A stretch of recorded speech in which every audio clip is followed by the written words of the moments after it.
Sa iba pang balita, nanindigan ang mga kinatawan ng party list groups na hindi dapat buwagin ang party list system kapag binuo na ang bagong konstitusyon. Anila, mas mainam na ayusin ang sistema dahil nagsisilbing boses umano ng marginalized sector ang mga party list. May report si Jervis Manahan. Ayusin, hindi tanggalin.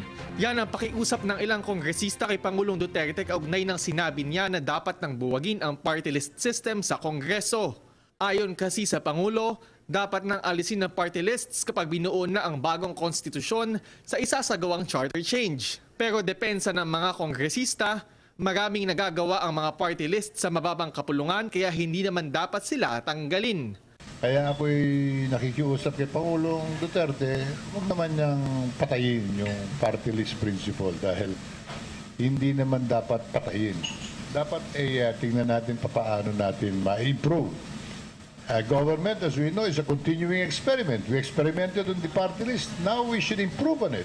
Pagka hindi inayos to, talagang magiging wholly monopolized na, monopolisado na ng mga political dynasties, makapangyarihan ang Kongreso. Anila, ang mga party list ang boses ng mga marginalized sector sa Kongreso.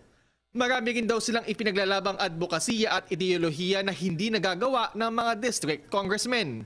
Dahil ang party list ay isang paraan upang ang mga hindi makapasok sa mainstream politics ay nagkakaroon ng pagkakataon makapasok sa Kongreso. Sa halos 300 kongresista sa 17th Congress, nasa 50 ang galing mula sa party list. Espesyal ang kanilang eleksyon dahil bawat botante sa buong Pilipinas ay nakakaboto ng isang party list. Depende sa makukuha nilang boto, maaaring makakuha ng hanggang 3 pwesto sa Kongreso ang isang party list. Ang sistemang ito, ayon kay Pangulong Duterte, ay naaabuso na ng mga mayayaman na gustong makapasok sa Kongreso. Pero depensa ng mga kongresista, maraming party list pa rin ang nagsisilbi bilang totoong boses ng mga mahihirap at naaapi. For the longest time now, the party list provides Congress with the only redeeming factor that it has. Kasi